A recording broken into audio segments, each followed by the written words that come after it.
think a lot of people, even people with strong faith, don't make that connection necessarily as it pertains to themselves, right?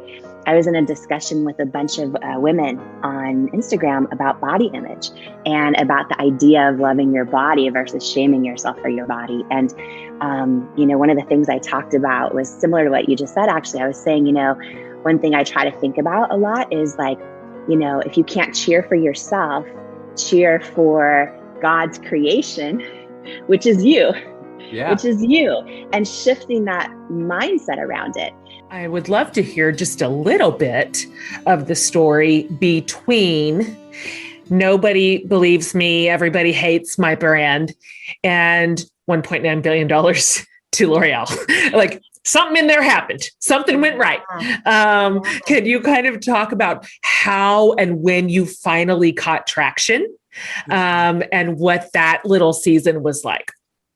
So we, no after no after no after no after no. And I had entered us in this big beauty competition. It's like this, it's called CEW Beauty Awards, and it's in New York City. And it was, there's 6. So imagine this huge, like exhibition center. Sure. And there were 6,000 women walking the floor that are part of this organization, and all the beauty companies from around the world are all there. And it's once a year, and you get a 3-foot booth, right? And all the big products that launch all year long, all these companies enter their product in an award.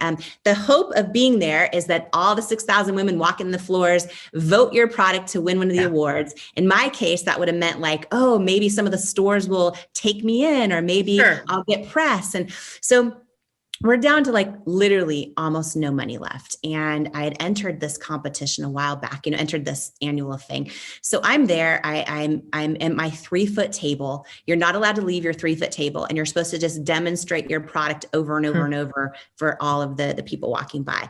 So I'm there, and all of a sudden I see QVC has this giant booth there in person. I had never met anyone in person, right? Okay. And they've been telling me no for 3 years. Alan Burke says you're not the right fit, all that.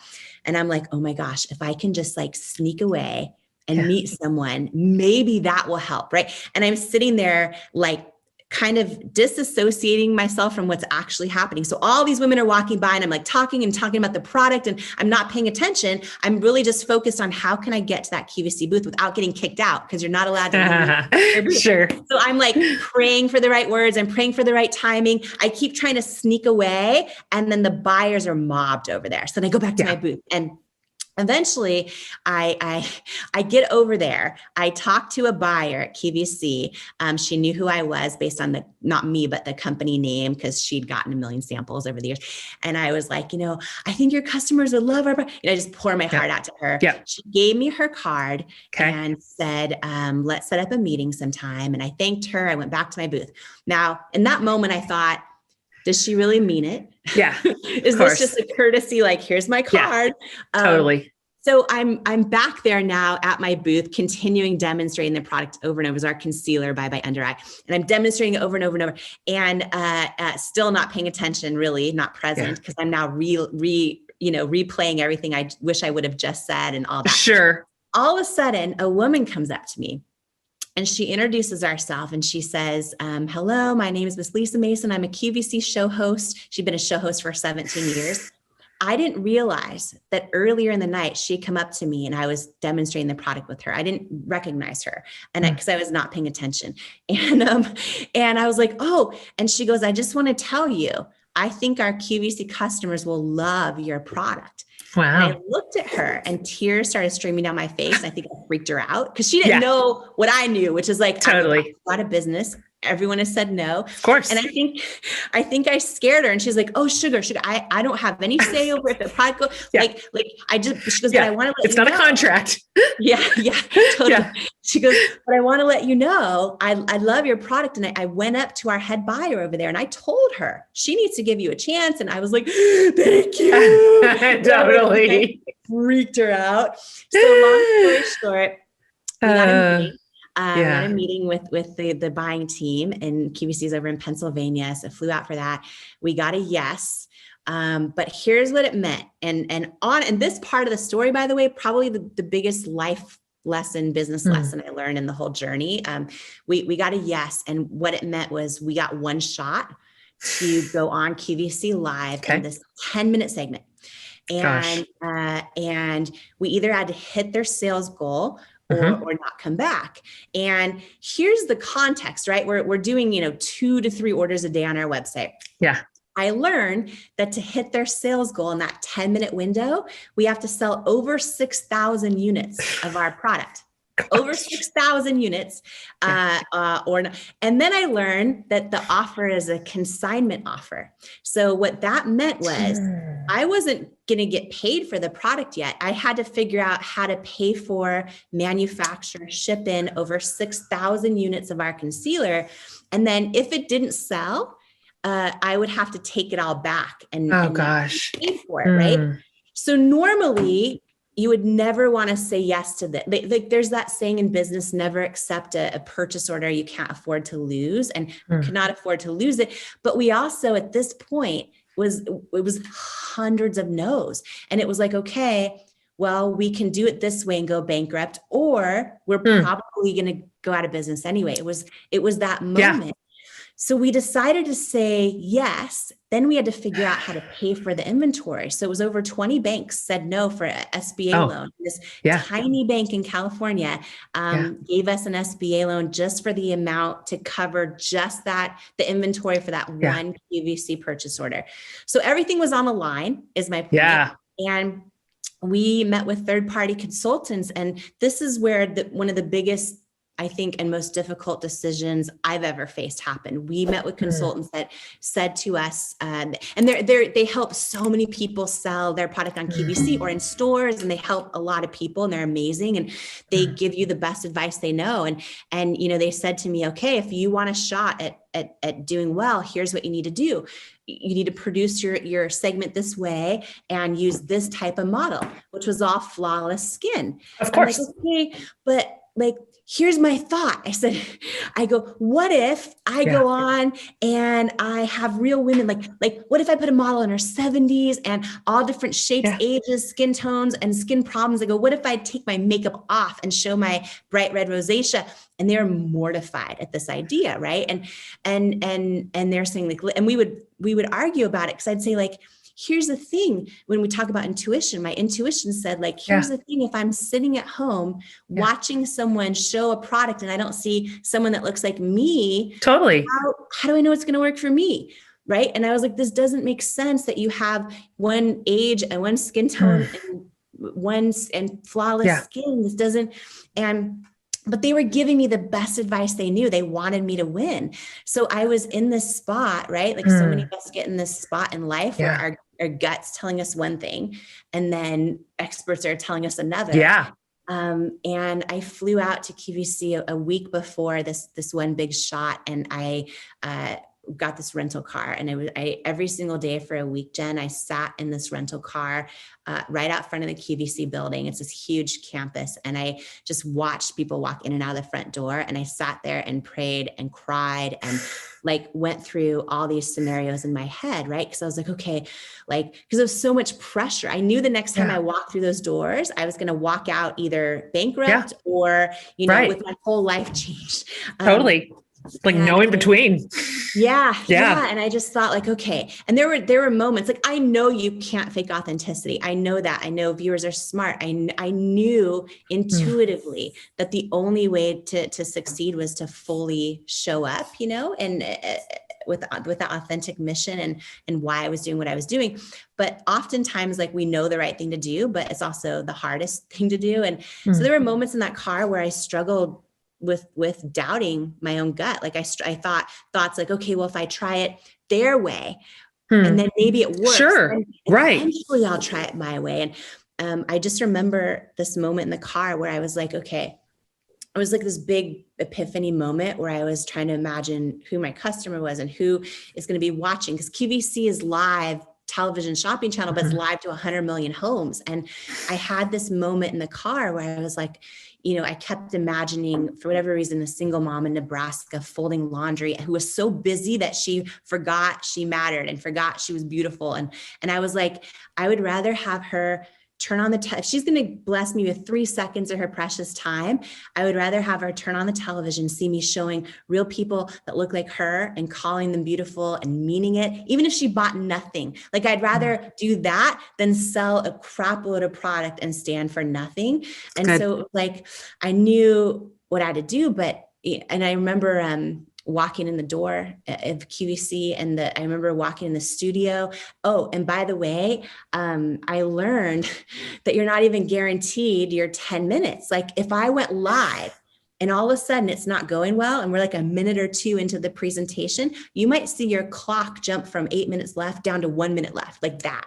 And I was like, and so it was so much pressure, and I had on double Spanx. I sweat through the double Spanx. I was in this dress, Of course, mess, because it was just, I remember, and they paired me with the host who had come up to me that day at the show. Yeah. And so, thank God, because I was a mess. And I remember the camera went on and I was shaking. Like, I was trying to do this demonstration on my wrist with with like you're shaking. Yeah. My whole wrist was like Scooby-Doo when he sees a ghost, and she like grabbed my hand and she's like, "Thank you, sugar." And she took over, and they pulled my bare face. I'll never forget my bare face, bright red before shot. On national TV. And I remember going to the models. I didn't know how it was going, but I knew I wasn't cut yet. Yeah. And I remember going to the models, like all ages and shapes and sizes and skin tones and skin challenges, and calling them beautiful and meaning it. And we got down to the last, because remember, by this point, there were amazing makeup artist brands that are phenomenal. And then there was a lot of other beauty brands, but no one was going on and just saying like, "Here's my skin challenges and they're beautiful." Yeah. And if you want to, have your, products that help you look like yourself, in your natural skin, this works. And like, it was a totally different thing than what had been being done. And I remember we had about a minute left in the presentation, and I heard the host say like, "The tan shade's almost gone. The deep shade's almost sold out." And I was like freaking out. And then right at the 10-minute mark, this giant sold out sign came up across the screen. I start sobbing on national TV, and then they cut from me and go to like Dyson vacuum or something. And my husband came running through the double doors of the QVC studios, and I'm like sobbing, and I'm like, "Real women have spoken." And he's like, "We're not going bankrupt." And I was like, "Ah." And that one airing turned into 5 that year, right? So this is that in between space of hundreds of no's so that one airing turned into 5 that year and 101 the next year. And then we did over, and still do, over 250 live shows a year. And within, I think it was 4 years, we built the biggest beauty brand in QVC's history.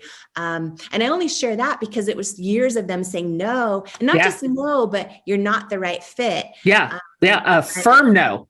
Like, we've really thought it through. We've all discussed it. It's unanimous. It's a hard no. Hard no. Yeah, totally. Yes, you are not the right fit, which really just sounds like someone saying you're not enough over and over and over. Right. And but then to have such success in the exact same space is so special. I mean, that is so incredible. That is such a great story. That is so then what?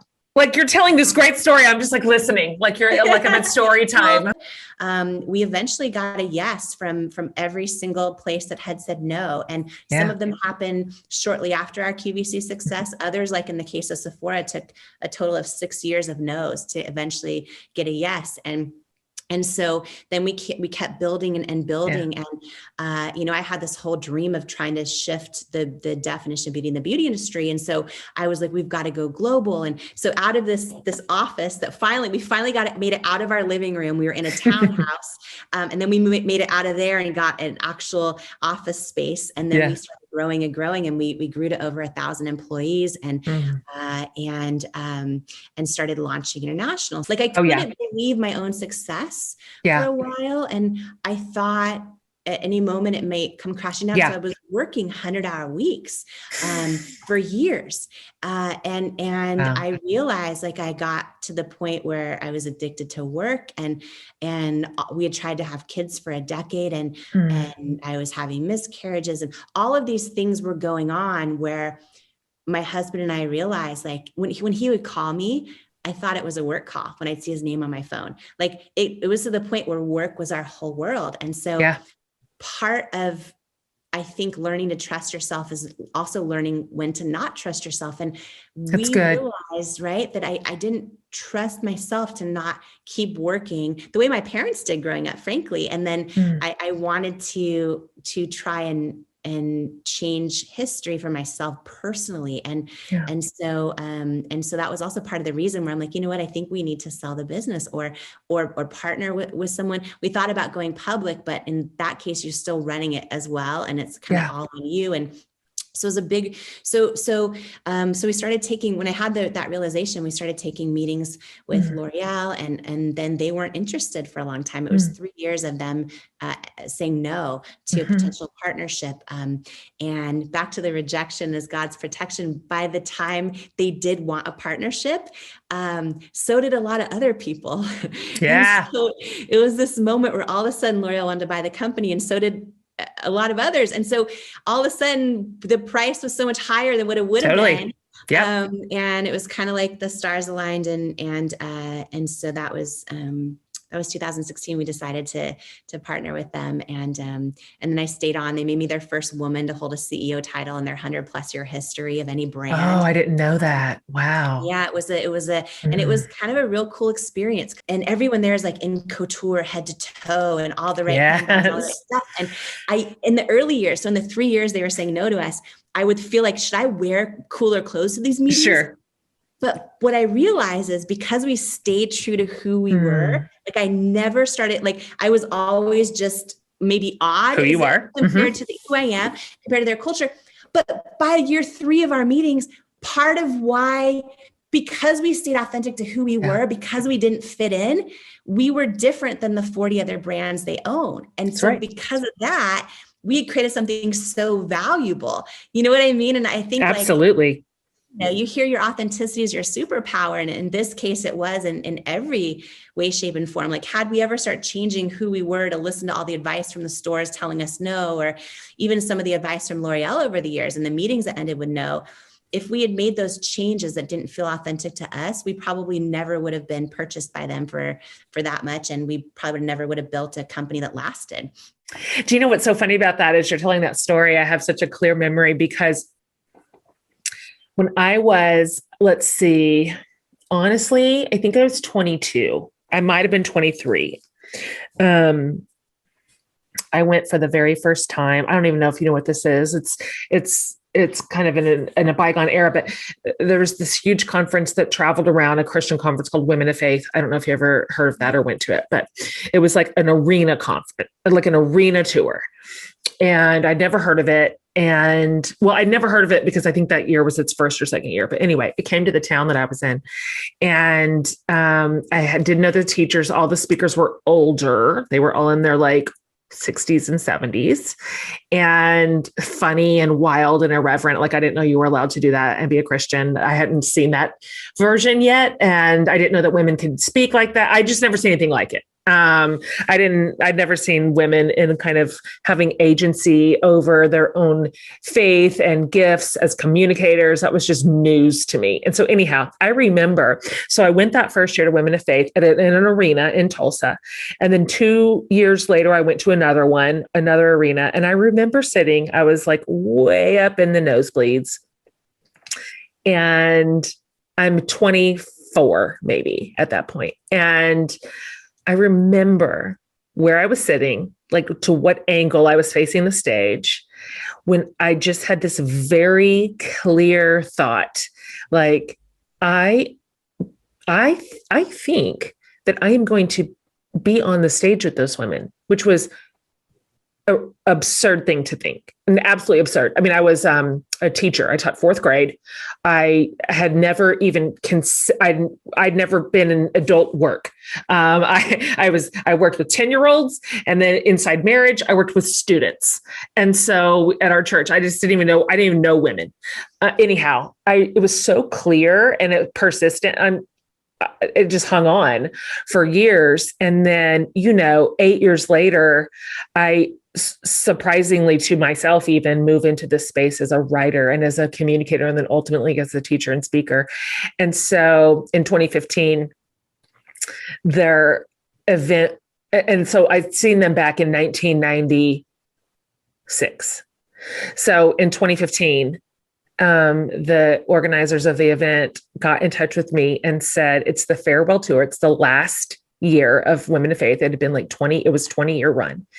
And we would love for you to join the tour for its last leg of the race. And I just remember sitting there going, what in the world? I mean, I remember that thought from 20 years earlier that didn't even make sense. It didn't even have a home. I didn't even have a board to Velcro it to. Like I wasn't even in that world. I didn't even know about it. And so I love listening to your story, and it's giving me such like nostalgia in my own heart for sometimes the ways that if we're still enough and quiet enough, if we'll listen and trust it, there's a knowing that we are given maybe 20 years before we need it.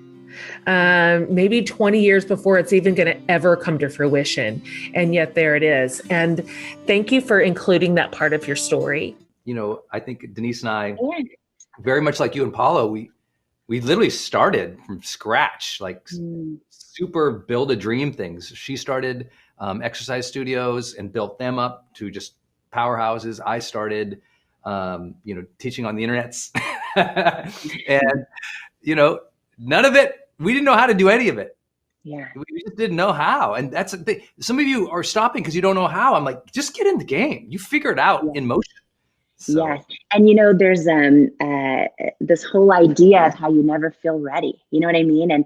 And I remember when, I was like, oh, is now the right time to start a family? And everyone kept saying, oh, you'll never feel like it's the right time, right? Like meaning there's right. You're busy or this or that. And then I would say the same thing often when we're launching a dream or going after a dream. It's so easy to talk ourselves out of it and go, oh, well, I'm not ready yet. Or, oh, I need to learn more, this, that. Or I kind of feel like you never get to that place where you're ever in life, really, where you're like, oh, I know it all now. And I'm like, it's just, so I think if anyone's making that excuse in their own head, like just go for it. Because we're all showing up messily, even my theory, just because I've now had the blessing of seeing behind the scenes of so many businesses and mentoring so many other women and so many other, amazing entrepreneurs out there. Nobody's ready. Like no one's ready. Mm-hmm. Yeah. Mm-hmm. You know what? The best sign of immaturity is to not expect uncertainty. Mm-hmm. The best sign of immaturity is to not expect uncertainty. It's like we think, oh, one day that goes away and I get it and I know how to do things and everything's perfect. And it's like, no, maturity says, I know there's so much I don't know. I have humility to the fact I don't know how to do most things. I have humility to the fact I don't know how today's going to go because someone else is in charge. Thank you, God. And so that humility is part of maturity. The added thing of maturity equals humility plus the trust to go on anyway. Like that's the trust to go on anyway and be responsible for one's own actions and responsibilities and reactions. That's maturity, right? Maturity says, I'm humble. I don't think I'm everything like you think when you're 20 years old or 19 or when ego or narcissism takes over. You have humility. And then you also have the trust to go on. That's maturity. Like the trust, resilience is a big part of maturity. And then owning one's own reactions, owning one's own thing. Like I said, I screwed up last night. Denise didn't. I did. I own that. Like that is part of being hopefully a mature husband. It's like just going, oh, I own my reactions. My reactions were not good. I don't know what you did. I just hope my husband Paul is watching because you're actually owning it. I don't know what you did. So I'm hoping Paul is watching you own it and be like, it's on me. I did it. I'm hoping you're setting an example right now. Okay, sorry, keep going. Yeah. Well, and that's another thing too. It's like the one reason people don't do that is because you have to be able to forgive yourself. It's like I used to be, I don't know if you all do this with your spouses and your partners. If I messed up anything, I did it with my team forever. If I made a mistake with my team, or I did a bad job at work, or, something crashed on the internet when I was teaching, or I didn't reply perfectly to a customer and they came back, and I felt I would like, what's that word? Ruminate on that. I would stew on that for like a day or two, and it would really upset me because I couldn't forgive myself. And I was like, oh man, I need to learn to forgive myself as much as I forgive other people. I need to learn to forgive myself as much as I trust in God, as much as I trust, part of faith is letting go of yesterdays, right? Part of faith is letting go of yesterdays. And so I just got to let go of yesterday, show up and do a better job today, and earn some more Post-it notes of love.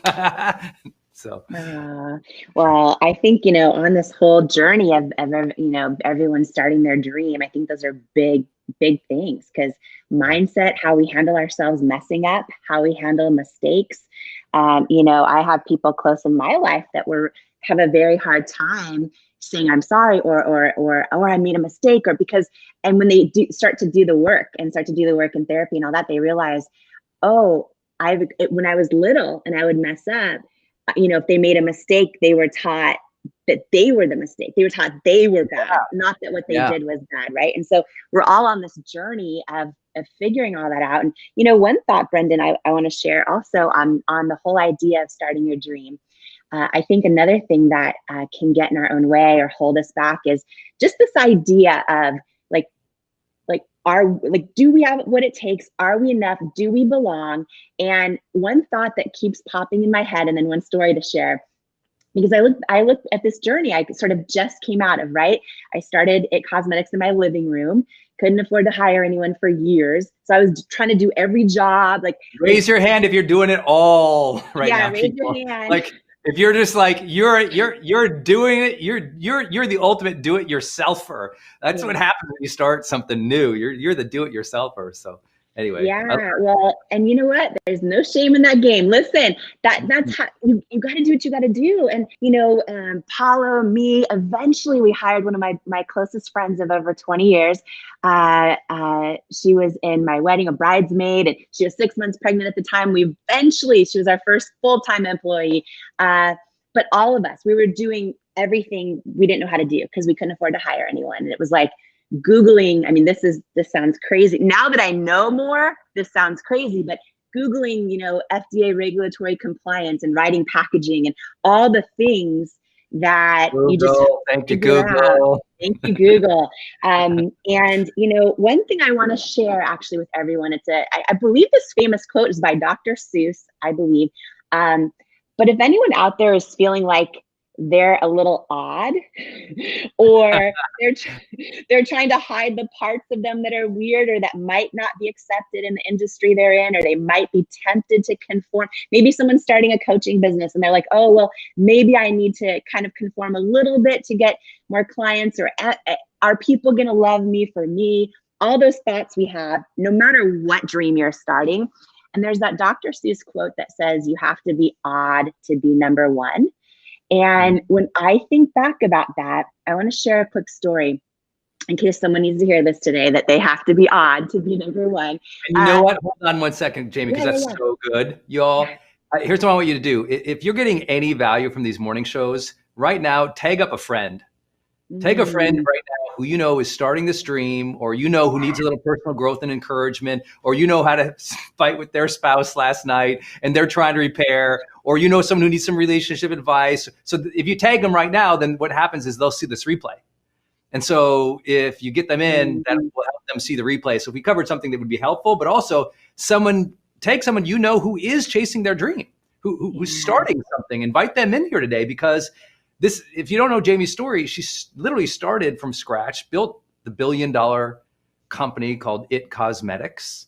And here she is, she's sharing, hey, you kind of have to be odd. So tag all your odd friends. Yes.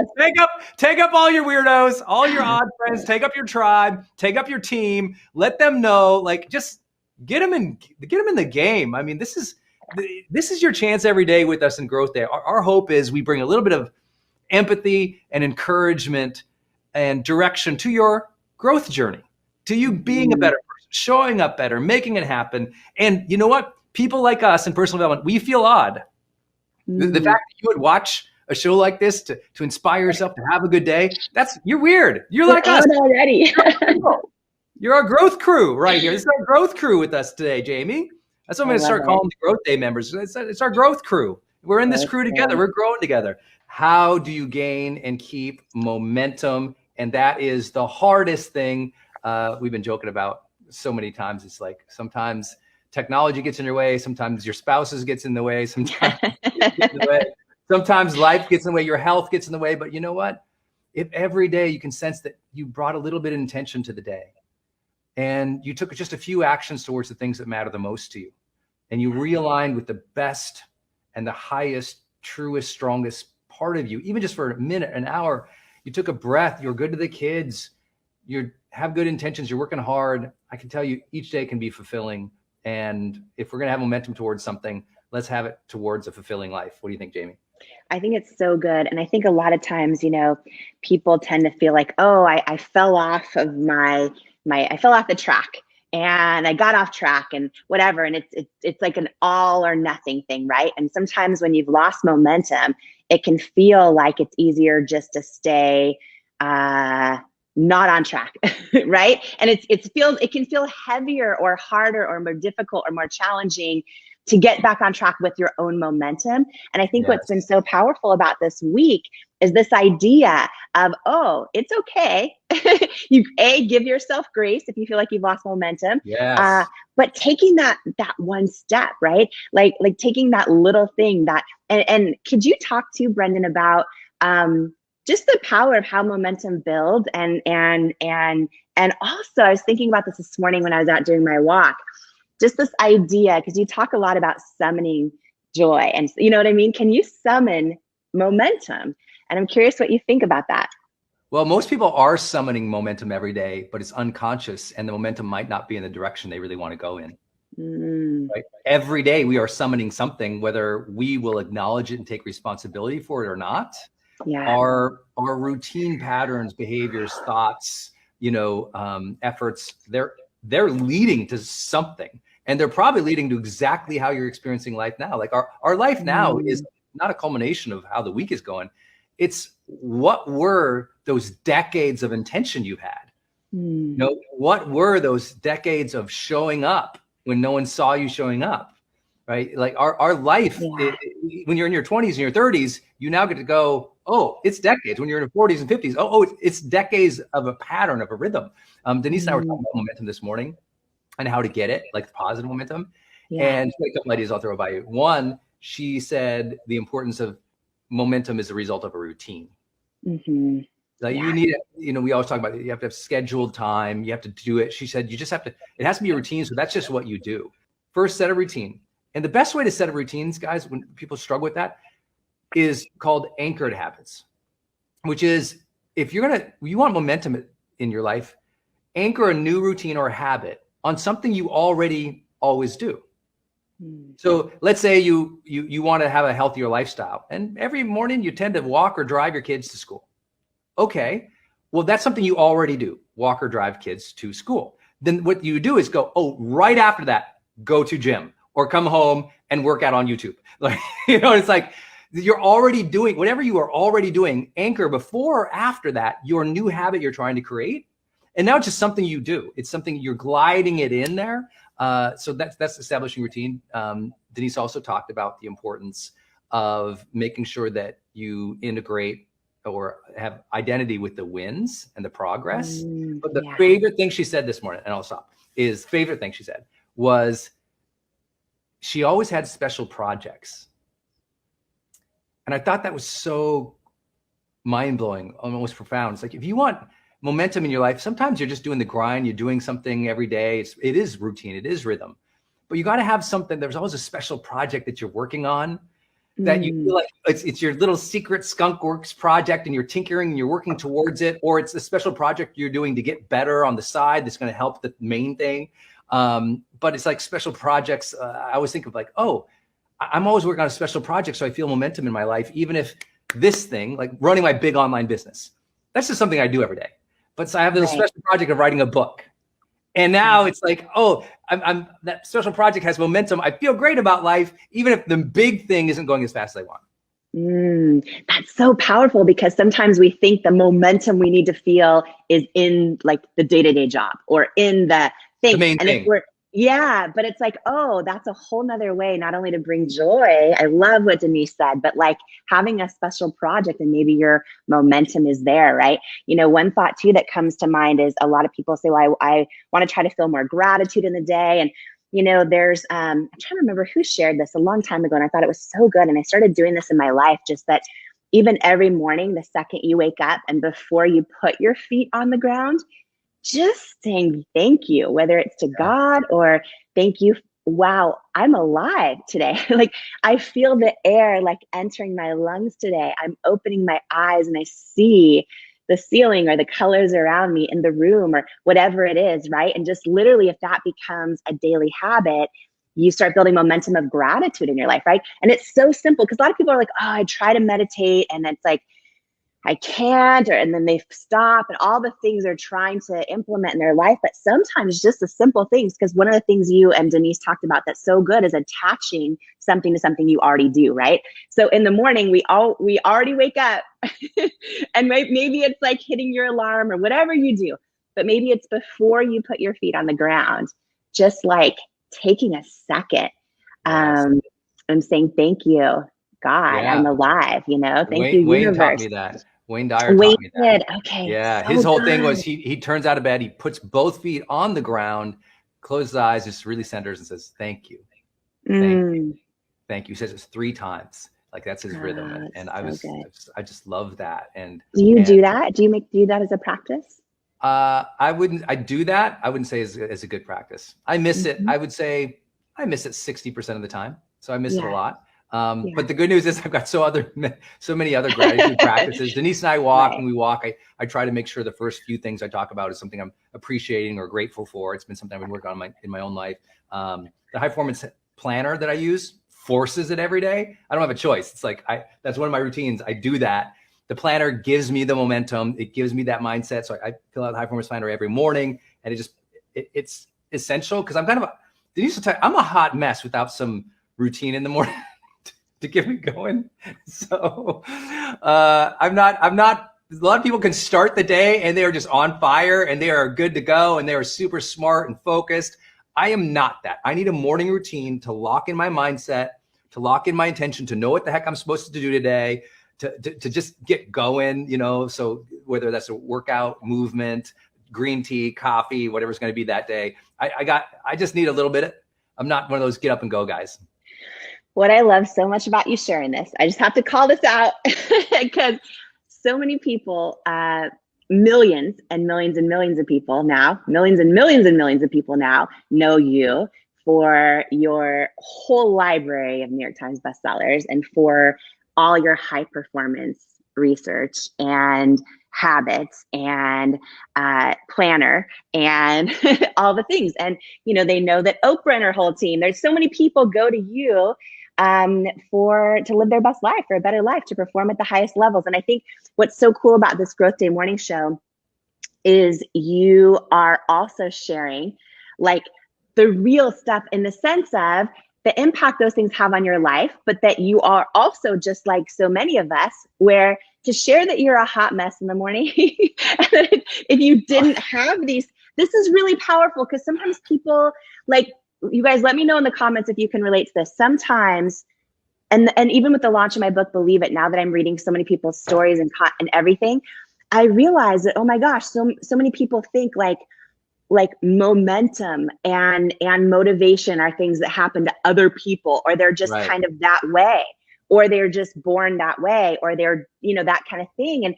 And I love so much, like the day that you the day that you had the blender with your smoothie and you're talking about how you almost missed the show, all the things, right? I almost miss the show every day. I'm sorry to interrupt. Listen to this, y'all. This show started at 7:30 a.m. Pacific today. Yes. Okay. Yes. And I'm in Pacific time. I was out of the shower at 7:14. came to the computer, checked a bunch of stuff to see what's going on with Facebook because they're not letting us stream in there. Jerks. I don't know what's happening. And so I'm working on that, troubleshooting that. And I got the link to Jamie to start the show at 7:27 a.m. So 3 minutes before. So yeah. I feel like that's kind of my life recently. And that's just been real. We talk about momentum, right? We're talking, this week's theme is momentum, talking about even how do you get momentum? I love what Denise said, which is having a special project. Because listen, there's a lot of people in a job right now and they're frustrated and their boss sucks and all these things. And they're like, how do I feel momentum? I got to keep this job right now. I got to put food on the table. I got to keep my paycheck. Well, maybe it's a special project that is meaningful to you, that you then you feel and generate that momentum again in your life. That really, because when we are moving forward, we feel more fulfilled, right? Maybe it's hopping on here with us and the Growth Day morning show every day. And that's the one thing where you're like, oh, you start to feel momentum in just your own mindset and your ability to feel the day again. We talk a lot about feeling the day on this morning show because I didn't feel the day for 10 years when I was just living in burnout. And, I think that maybe this morning show is part of your momentum. But I love the theme this week on momentum. I think that's so powerful. And we're not letting Facebook stop us from our momentum either. We're going. If you guys haven't seen it, we do post the replays on community.growthday.com. So at community.growthday.com, which you guys can all join free, that community website we have. And there's a little thing that just says morning show on the tab. And you can see, I don't know, 10 of the best of morning shows we post. Here's my favorite thing that my wife taught me today. Denise said that she came running in as I was like dealing with the Facebook people. And she's like, oh yeah, one more. And her idea was also that don't let others define what momentum means in your life. So good. Yeah. And, or success, or, what's good and bad, or what you value is like listen, sometimes momentum for people, it literally is, they got out of bed today, they got showered and they made themselves something to eat at some point during the day. We've all been in that place where we're just down, depressed, sad, frustrated, unwell. That sometimes that's the win for that day. And everyone else will be like, you didn't do anything. That sometimes just the survival and self-care is the win. Other times, depending on what your expectations are, what your projects, your intentions, what your aim or your purpose is, other times, wow, you did, on average, like Jamie and I, we've been doing, I always do like 7-8 hours of video and production every single day for, 15 years, it's like a lot. And then you add on all the work and everything else, like we're crushing it because we're in a launch window. Jamie's been in a launch window. Jamie did her first ever live event. She's launched the book, Believe It, which I hope you have supported. And she's never done either of those things before. So she had, this is after building a huge business. And now it's like, these have been special projects for her in so many ways, and her mission, her purpose. And if you looked at what she's done in the last 6 months, you'd be like, that's impossible. That's impossible. But you don't have to compare yourself to her or to me or your Uncle Fred or Aunt Jemima. You don't have to compare yourself to nobody. It is, what is it for you? And are you showing up as your best self? Are you each day gaining more momentum towards building the lifestyle or the dream or the character, the personhood of who you want to be? Real momentum is ultimately growing more into the fullness of ourselves, growing more into the beauty and the full potential that God has gifted us. That's real momentum, but you don't always have days like that. Some days, Wednesday sucks, and Wednesday just sucked. Don't be mad at yourself on Thursday and now get worse momentum on Thursday because you're measuring yourself based on unrealistic expectations of yourself or other people. Brendan, when we feel like, all of a sudden, like to your point, we had a bad Wednesday, right? And then boom, it's easy to have negative momentum. What do you do when you are all of a sudden aware that you are having negative momentum? Like in all the coaching that you've done over the years, I'm sure this has come up a lot. And how do you stop that and reverse it? Yeah. First, you realize you got to own that. You got to own that that negative momentum often comes from your negative thinking. And your negative thinking is, why is this happening? What's wrong with these people? Why am I so dumb? And we start negative self-talk. It all begins with self-talk. Yeah. So we have to, first and foremost, let's observe and be mindful of what is our self-talk right now. And I teach this concept called RWID, relative weight of importance and duration, which is how much weight and importance do we give to like these thoughts that are hurting us or negative?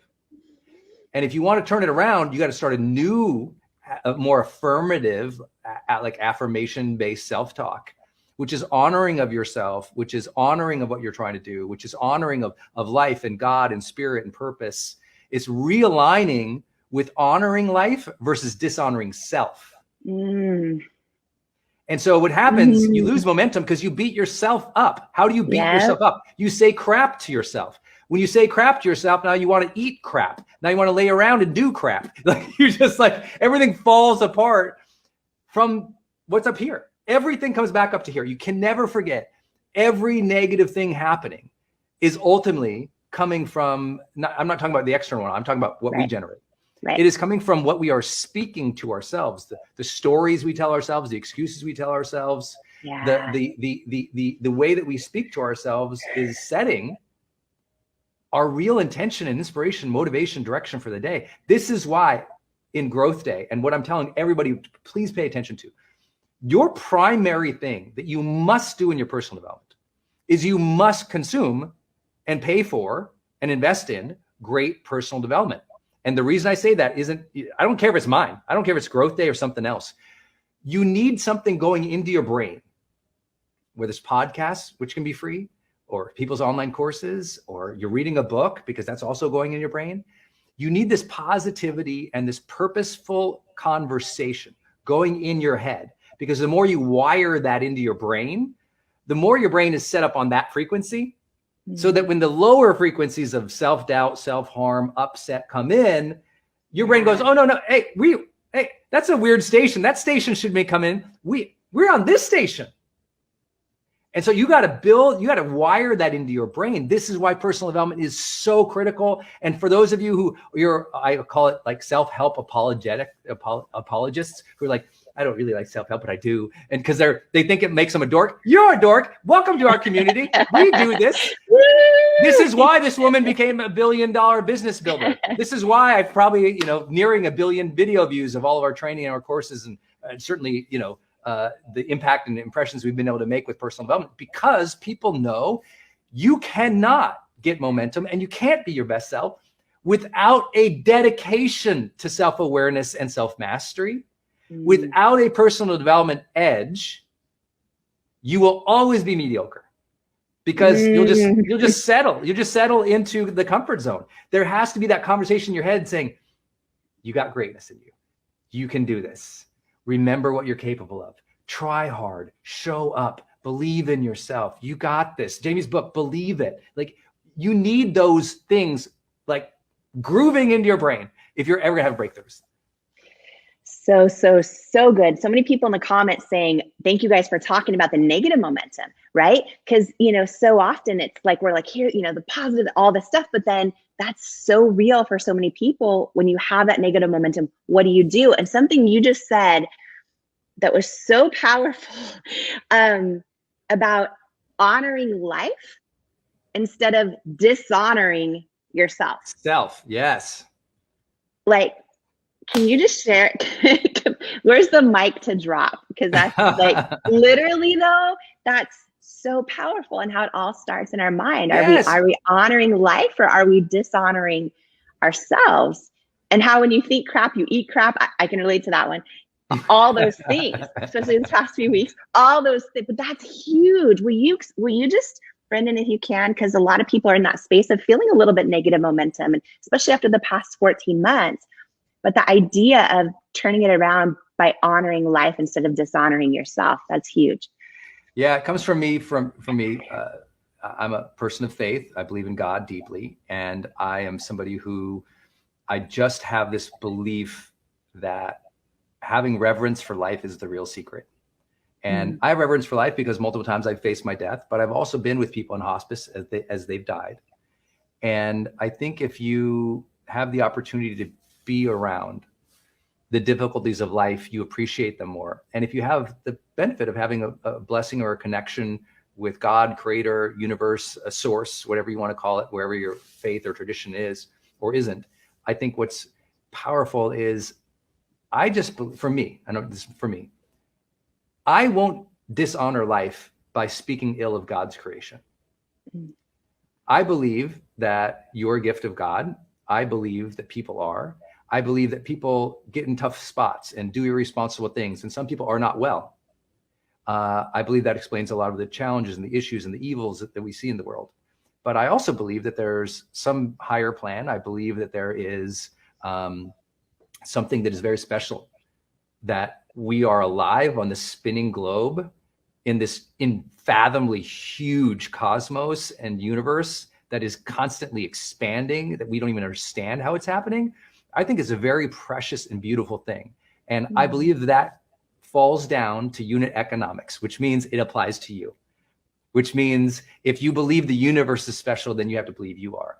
If you believe that God created good things, then you have to believe that you are good. You have to believe that if there's blessings in this world, then you yourself are a blessing, because everything is one.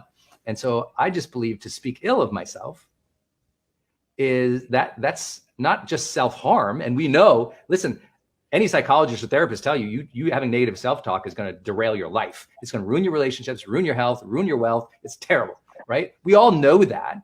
But also we should know that, it's very dishonoring of life and the impossibility that you're alive. It's very dishonoring of your God or your faith or your universe, whatever you believe it to be. And I just won't do it. I won't do it. I'm like, who am I to disparage the fact that God gave me this mind and body? Like, really? I just don't have enough ego to bash myself. And so I feel like when you're aligned with something that's higher than you, you honor you. It's so good. I think a lot of people, even people with strong faith, don't make that connection necessarily as it pertains to themselves, right?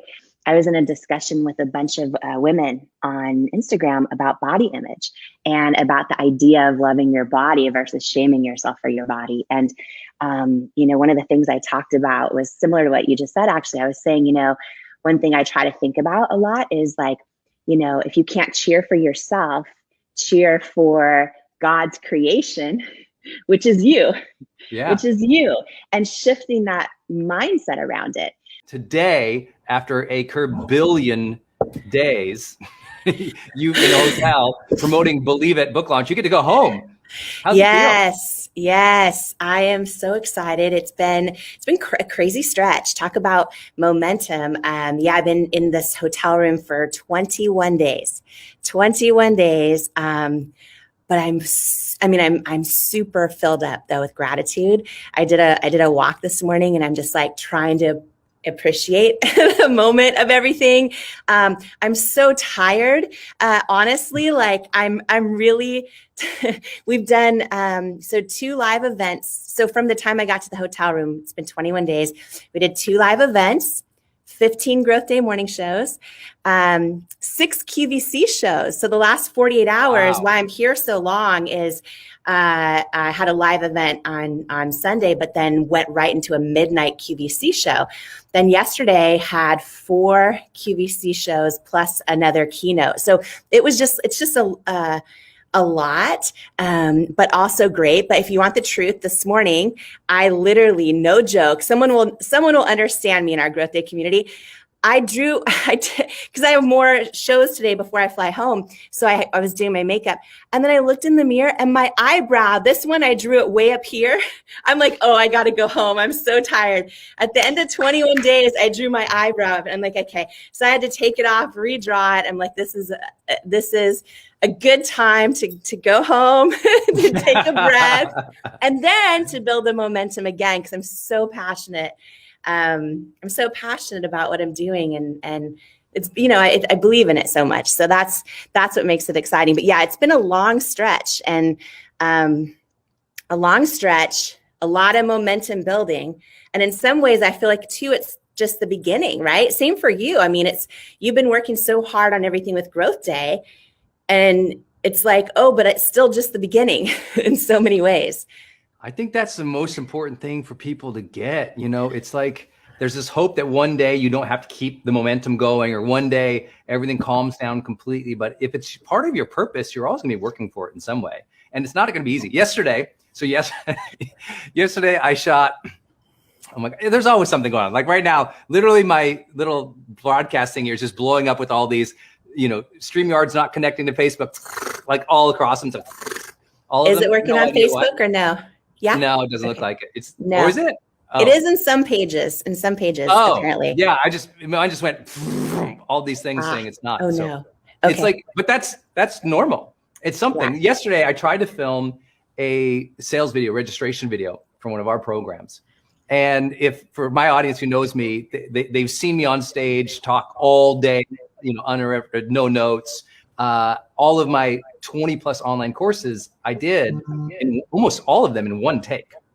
Literally an hour-long teaching, one take, no problem. You know, 7 different topics for 7 hours, no problem. Yesterday I had to shoot a 10-minute video. Took me 3 hours. 3 hours because halfway through I thought I nailed it. It was done. I was so excited. I wandered to the other room to get some water. I ran into Denise in the house, and she goes, "You have a bunch of toilet paper on your." No! And I was like, "What?" Ran into the other room, and I looked. I was like, I tried not to burst in tears because I was so tired. And I looked, and yet it looked like this little white mustache, and I was like, "Oh no!" So went back to my computer and pulled up the replay, and of course you can see it. And I thought it took me 20 takes to get that video, and I had to reshoot it over, which took me another like 10, and it was just brutal. It was just brutal. So anyone filming video, you know what I'm talking about. So give a shout out to some empathy or something down below, because we've all been through it before. It's kind of like you did your eyebrow, I had a white mustache going on. Yeah. That's it's like so when funny. you are in launch window. I keep emphasizing to everyone, there's times in your life when you're launch window and it's so intense and it's so hard, and you just have to work on your attitude, keep showing up every day. Like momentum is all about movement every day. Show up every day. Maybe you don't get to do 3 hours on your project today, but you get 20 minutes. Make it a 20 minutes, like imbue it with energy, you know? And maybe you only have, you know, you wish you had this time to do these other things, and you only have this little window. That little window, make it count, you know? But launch windows, you also go a little bit batty in the brain, at least I do. You're drawing eyebrows, white mustache.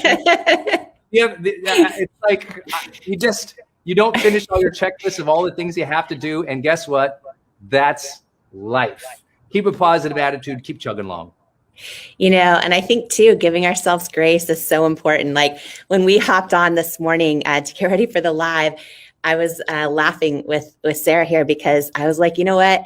I still feel like if I had not caught that and I still had one eyebrow up here, I was like, Brendan would still love me. The Growth Day community. I was like, Amy, you look great. What's happening? Good morning. You're like, good morning. We're all family. I wouldn't even, the best thing is I wouldn't even notice. That's the best thing. I wouldn't even notice. Denise would see it from 4,000 feet away. Me, I'm just Captain Oblivious. I'm in my message and in what I'm ever doing at the same time. I mean, anything could be happening. And I'm just so, like, Denise can walk into a room and I don't even know what's happening, you know, just, yeah. So you and I would be live. I would get a text from Denise, and then I would know. I'd be like, okay, thank you, Denise. I would go fix it. See, Paulo my husband, Paulo, he wouldn't notice either. Actually, you know, what's funny is when he and I met, he had one eyebrow all the way across and no idea. Now I love it. I think it's so cool. Like, I love that you put that in your New York Times best-selling book for him. I remember reading that in the book. I was like, you do? Well, I think it's just funny because, you know, he was such an important part of building It Cosmetics. And it's just funny that when we met, he would never notice anything like that. And when we actually developed eyebrow products in the early days, this is before we had a team, before we had clinical testing and chemists and all the stuff that you build as you build. But in the early days in our living room, when we would test eyebrow products, it was us, right? And Jackie, who you know. And so we would draw different products, and I would have to draw them on Palo too, because we needed multiple data points, right? Anyone out there scrappy right now, launching their dream, starting it in their living room, building it up, trying to like if y'all have asked your friends and family to be your focus groups, then you'll know what I'm talking about, right? And in those early years, it was like, even Paulo, there were days my sweet husband had all different eyebrows drawn with different pencils, and he had to wear them. Like, no, this has to last 12 hours. You can't take it off.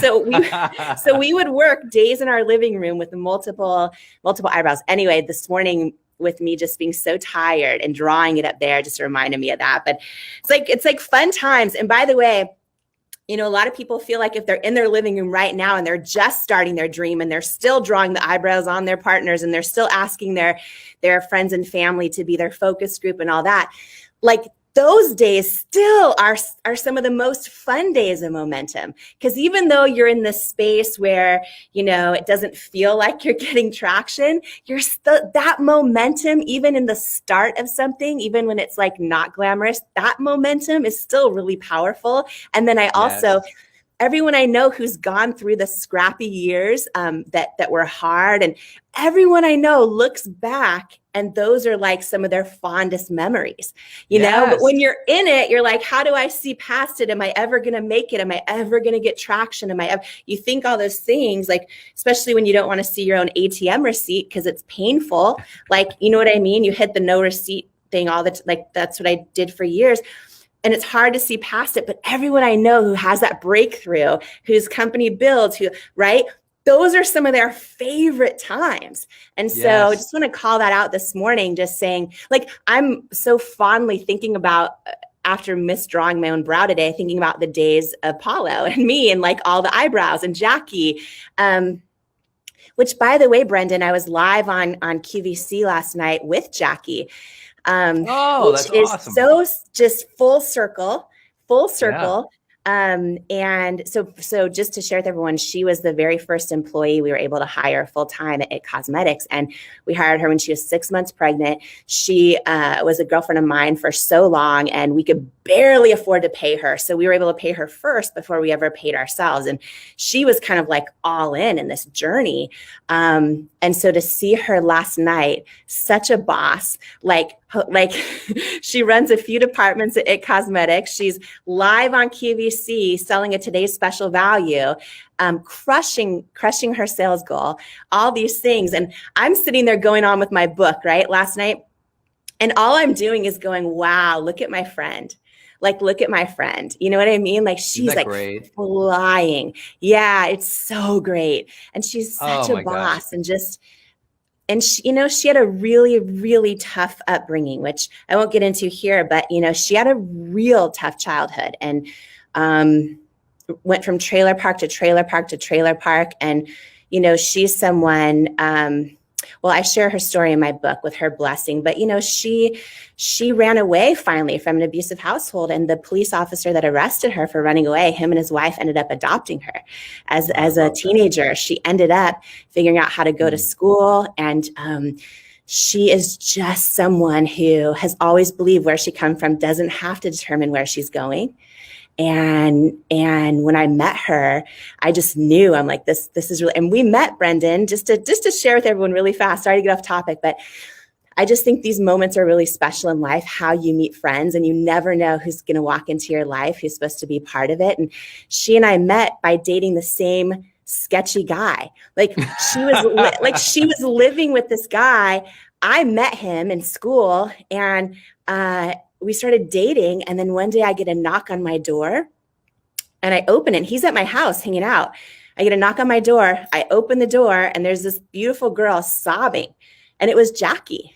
And that was the first day we ever met. And I'm like, come in. And she came in, and her boyfriend lied, and he's like, you know, it was a long story. I tell that in the book too. But anyways, she and I eventually ended up getting rid of him and then becoming really great friends. And now it's been a 20-year friendship. And now she runs 2 departments at It Cosmetics. And anyways, you never know when you live life with an open heart, right? You never know like who's going to walk into your life at any moment and change it forever. And I think that's Anyway, I so it was love a that. special That's moment on serendipity, QVC. grace. That's serendipity, it's grace. I want to Yeah. jump into two things Jamie just shared that I hope you all caught. She shared that, you know, a lot of the founders she knows, business owners she knows, who they look back to those build years with real reverence and nostalgia and like gratitude.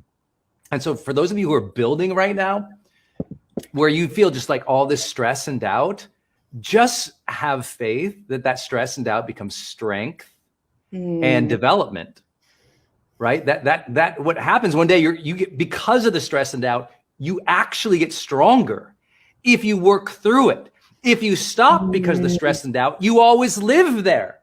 But if you work through it, one day you get to look back at the stress and doubt, or feel it as it is coming up less frequently because you've learned to master that side of your life. And suddenly you're grateful for it. I think that's so important. It's not that, and another shout out to Jamie, it's not that she doesn't have stress and doubt as she's launching her first book, but you can see it in her eyes in this morning show and on growth day.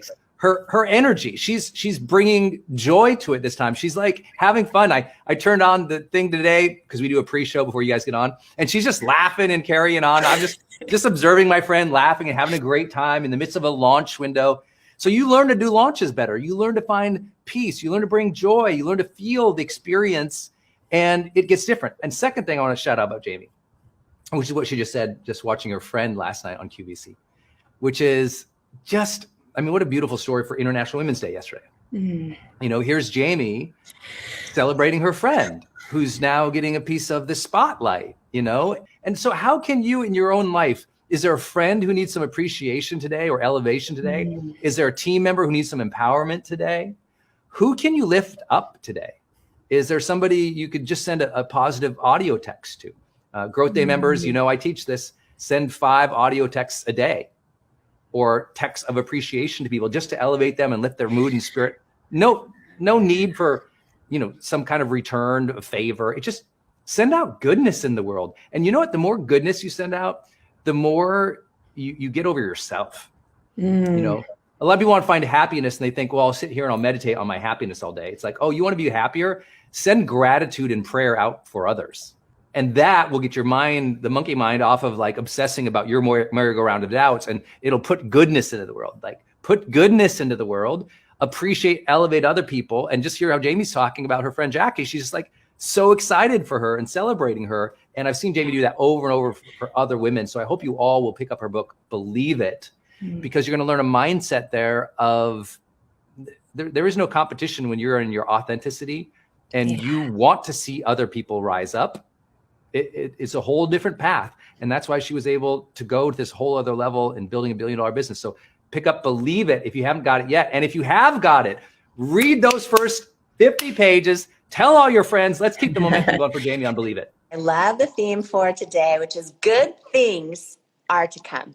Good things are coming, right? And I think just living with that anticipation is so important. So important. I think everyone part of the morning show, just shifting that mindset even a little bit, or just that shifting that focus maybe around how good things are to come. You know, there are morning walks, right? I go on a morning walk every day. A lot of days I don't want to, but I always say like, I don't want to, but I get to, right? And I'm doing my morning walk. And I literally, some days I have to be super focused and go, my best days are yet to come. Like just that thought, right? On those days you feel like you're dragging through the day or you're trying to just whatever, you're like, wait a minute, my best days are to come. Yes. And when you live in that anticipation and you just make the decision to believe it, I feel like how it energizes everything going on in the day, whatever it is, even if it's like a tough day or a great day, just living with that, you know, anticipation. My best days are to come. That's something we can all do no matter where we're at. And I think it's true. Yes. I think it could be true for all of us, you know, because our best days aren't dependent on even the circumstances around us necessarily, right? They're determined on how we summon our own joy and our own appreciation, our own gratitude, and our own aliveness. Our best days are to come. Cheers to that, on Brendan. that. Let's go, people. Good morning, Growth Day community. I feel that's so huge. And I literally have up on this thing, and you guys hear me say it. I mean, every day almost in the growth tech community, which is you're stronger than you think and the future holds good things for you. I remember where I was when I wrote that line. And like a lot of things in personal development, we write things for ourselves. Yeah. You know, I was going through a brain injury at the time and recovering from that when I wrote that line. And it was just like, it was almost a mantra for myself. And then it became something I was saying in my videos, and then it took off on the internets. But it was like that part, the future holds good things for you. Yeah. It's like a spiritual promise, you know, it's like this beautiful thing you can step in times in which you need hope. Yes. In times in which you feel discouraged and down. It's so easy to be like, this isn't happening in my life, or that's, you know, not going on, or I haven't achieved this, or whatever it is, where, you know, you feel a lack of connection with somebody. And then you go, oh my gosh, we've got a road ahead. There's a path ahead. There's years ahead. And when you can remember that, I feel that's so encouraging, you know, when you can just remember there's so much goodness to come, you know? Yes. So I love that. That's a great theme for today. Even in the hard times. Yeah. You know, one story to share on this that's super personal, but someone may need to hear it today. When I was building It Cosmetics, it was a 10-year journey of 100-hour weeks. And Paulo and I were also trying to start a family during this journey. And I was always kind of mindful not to bring personal stuff into the workplace. So, you know, nobody knew. My assistant knew, that was it. But no one knew that we were going through fertility treatments and all kinds of stuff for almost a decade. And, you know, it was a really tough season where I even had, you know, pregnancies that didn't make it and all kinds of stuff. So that this was all going on. And I had this moment that wasn't expected that was life-changing. Somebody shared something with me that was life-changing, and I want to share it this morning. I was going to all this is going on in this, like, I was compartmentalizing all of the pain and all this stuff happening and just really trying to show up as a leader the best way I could for everyone else. And one of the things that I did as part of my job building this company was I would do press with a lot of the big magazines and the beauty magazines. So one day I got invited to this breakfast with the person who was heading Elle magazine at the time, the beauty director for Elle. And I was nervous, Brendan, because I'm like, what do I wear? I prefer sweats over like couture. Like, what do I wear? All the crazy thoughts I was having. I was like, you know what? At this point, I just got to go. You can't fake authenticity. Like, I'm going to fully show up as me, whatever. It's going to be great. She's going to love me or not, whatever. And so I show up to this breakfast, and it's just me and her together. And I thought we were going to talk about, you know, beauty products and the industry and all those things. Somehow she ended up sharing with me her story of struggling to have a baby and this whole journey. And so I was really careful at first. Then I just shared with her in confidence, you know, that I've been going through this for a number of years now. And she said one thing to me that changed my whole life. She said, I know it's hard. I know you want to give up. I know all those things. You feel like when your body's disappointing you, you feel almost betrayed by your own body. You have these expectations. You're supposed to be able to carry pregnancy, all that stuff. And she said to me, I want you to think about one thing. Your favorite person in the entire world is on their way to you. And you haven't even met them yet. She's like, think about this. You will have a baby one day somehow, whether it's through adoption or anything else. And she goes, you're going to meet your favorite person ever. Like, think about it in life. You haven't even met your favorite person yet.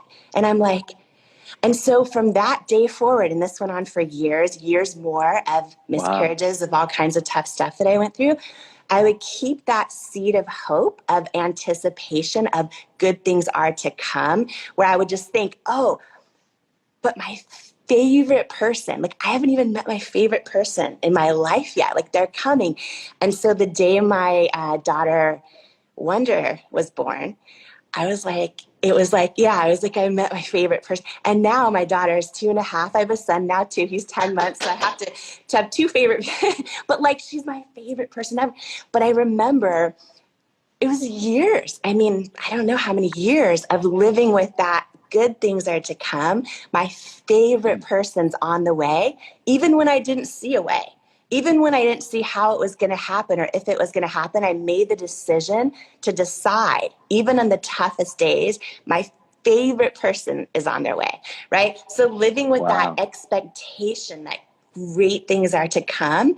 It's not just on the days it's easy. It's on the days when it's hard, when our feelings are hurt, or when we feel betrayed, or when we don't see a way, or when somebody pulled out the rug from underneath us, or when we're doubting ourselves or whatever. Just like making that decision to live with that like anticipation that my best days are to come. I think that's so powerful. Yes. I love that. Thank you for sharing that story too. Oh my gosh. So beautiful. And now just knowing your kids, it's like, oh my God, what a beautiful, what a beautiful story of trust and faith and time. And it's, it's also, we always want, we always hope everything turns out exactly when we want it. Yeah. And when you can step away from that need and just trust, all things come together and align in the future. Yeah. In exactly the way that maybe you didn't design, but perhaps a creator smarter than you or bigger than us designed. You know what I mean? Like, I just have so much, there's a humility and trust that I love.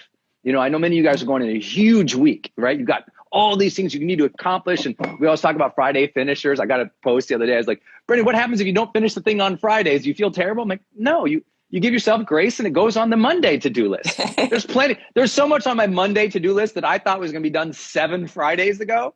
And anyone relate with this? Anyone relate with this? It's like, that's just real. But what you do is you go, okay, give myself some grace, make sure it shows up again, make sure I try to show up for it again. Every day is a good day to get back at it, get back on the horse, try again, put that thing in play. And when you do that, it's like, it's a really, I don't know how to describe it exactly, but it's a beautiful feeling. Now, when something, you don't have, or when something you did have, or when something changes and you didn't want it, it's a story of faith. It's a story of, you can sit with it. You can be good with it. You can go, oh, okay, good things. Good things are coming. I love what you just said. Good things are coming. Future holds good things for you guys. And that's so important. You know what? Because when you don't have that, you cheat yourself. You discourage yourself, right? Personal freedom comes from the fact that we get to choose the meaning of everything that goes on in our life. Maybe we don't get to choose the thing. We didn't choose the event, but we get to choose the meaning. And is the meaning of it going to be an encouraging thing to open us up and to strengthen us and make us better and make us better servants? Or is it going to be something we're going to do? That's my reason now to close my heart. We're going to use it as a reason. That's right. I thought the world was crappy. Let me shut down now in my own stuff. And we tell ourselves a story that shuts down our openness, our heart, our soul, our spirit. No one else is forming that story. We're putting it in our own head. And so I feel like it's so important in times of transition, in times of growth, in times of shaking things up in your life, to always remember it's so going to align. It's so going to align. I don't know. So that's good, Jamie. That's so good. Ladies and gentlemen, rock this house and welcome to the stage, Jamie Kern Lima!